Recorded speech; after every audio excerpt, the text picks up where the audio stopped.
প্রিয় শিক্ষার্থী বন্ধুরা, আজকে আমরা জানবো অষ্টম শ্রেণীর তত্ত্বপাঠ্য অধ্যায়ের আজকে আমরা আমাদের চতুর্থ ক্লাস।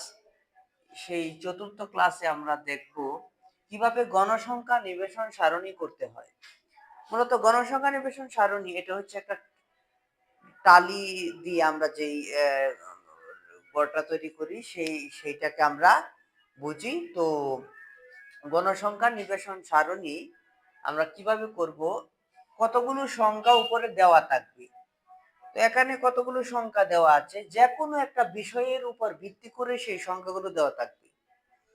এখানে কতগুলো সংখ্যা দেওয়া থাকবে, তো এখানে 20টা সংখ্যা দেওয়া আছে। এখানে এই 20টা সংখ্যার উপর ভিত্তি করে তোমাকে গণসংখ্যা নিবেশন সারণী তৈরি করতে হবে। গণসংখ্যা নিবেশন সারণী তৈরি করতে 3টা তোমার সারি বা কলাম লাগবে। তো আমরা লিখব গণসংখ্যা নিবেশন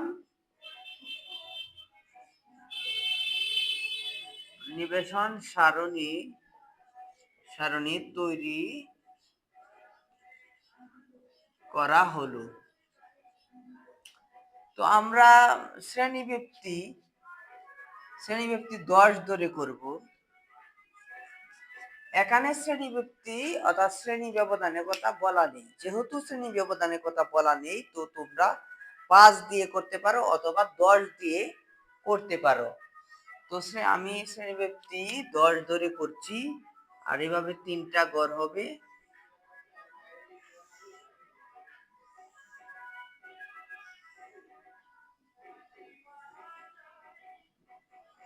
এখানে হবে শ্রেণীব্যক্তি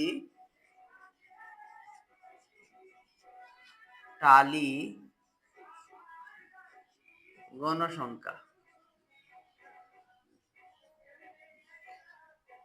তো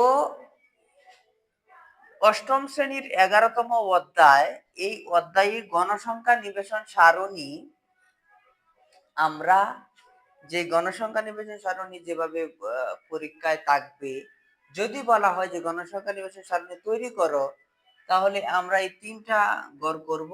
এরপর আমরা সবচেয়ে ছোট সংখ্যাটা বের করব। এই যে এটা হচ্ছে 20 হচ্ছে সবচেয়ে ছোট সংখ্যা। তো আমরা 20 লিখলাম। 20 থেকে আমরা শ্রেণী ব্যবধান 10 ধরে করব। শ্রেণী ব্যবধান 10 ধরে করার জন্য আমরা এই 20 থেকে আমরা গণব 20, 21, 22, 23, 24, 25, 26, 27, 28, 29। তো এখানে হবে 29। এরপর এখানে 30, 30 থেকে 39, 30 থেকে 39 ও 10 হয়। তো 30, 31, 32, 33, 34, 35, 36, 37, 38, 39, এই হচ্ছে 10। এরপর এখানে 40, 40 থেকে 49, এরপর 50 থেকে এত। আমাদের এই গড়গুলো লাগবে। আমরা এটা কি করব, এটা কোন পর্যন্ত করব? আমরা এখানে দেখব যে সবচেয়ে বড় সংখ্যা যেটি আছে, তো এখানে আমরা দেখতে পাচ্ছি এখানে সবচেয়ে বড় সংখ্যা হচ্ছে 50। তো আমরা এই কারণে এই সারি পর্যন্ত নিয়েছি।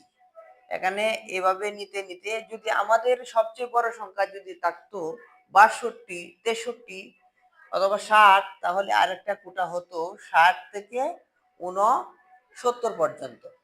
এখন আমরা টালিটা কিভাবে বসাবো?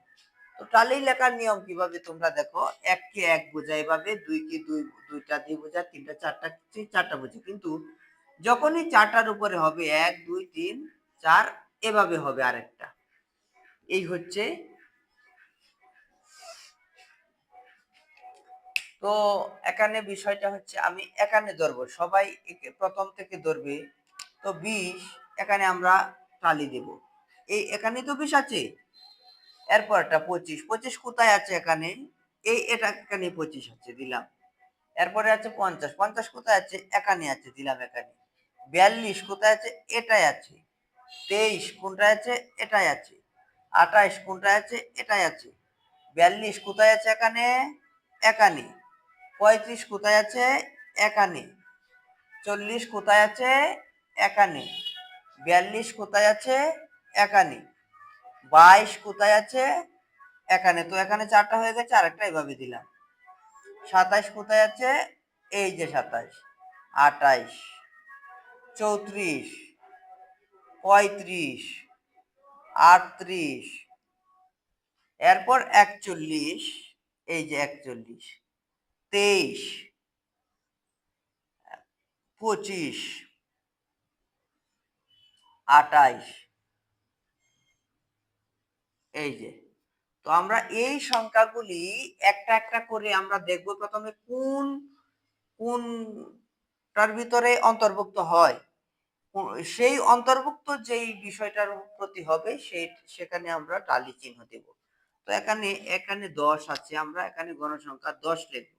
এখানে 4 4 লিখব, এখানে 5 5 লিখব, এখানে 1 1 লিখব। এখন আমরা এগুলো যোগ দিয়ে লিখব n সমান সমান। তো এটা 10, এটা 10 আর 4 14, 14 আর 5 19, 19 আর 1 20, এই হচ্ছে 20। আবার তোমরা ট্রাই করবে, এখানে দেখতে হবে যে এটা কি, এখানে এখানে কয়টা সংখ্যা। তো এখানেও এগুলো যোগ করে এই সংখ্যাটি হবে। এখানে যেহেতু 20টি সংখ্যা আছে, তো এটা যোগ করলেও 20টি হবে। যদি তোমার 19টি হয়, 18টি হয়, তাহলে অঙ্ক হবে না। তো এগুলো এগুলো করে আমরা, তোমরাই বুঝতে পারবে যে অঙ্কটা হচ্ছে না কি। তো গণসংখ্যা নিবেশন সারণী যদি তোমরা করো, তো এই তিনটা তিনটা সারি দিয়ে তোমরা করবে শ্রেণীভিত্তি, টালি, গণসংখ্যা। যে কোনোভাবে গণসংখ্যা নিবেশন সারণী বললেই তোমরা এভাবে করবে। তো গণসংখ্যা নিবেশন সারণী আমরা এরপরে আগামী ক্লাসে জানবো এই সারণী থেকে আমরা কিভাবে গড় নির্ণয় করব। আমরা সরাসরি গড় আগে আমরা দেখেছি, কিন্তু আমরা সারণী থেকে গড় শিখব।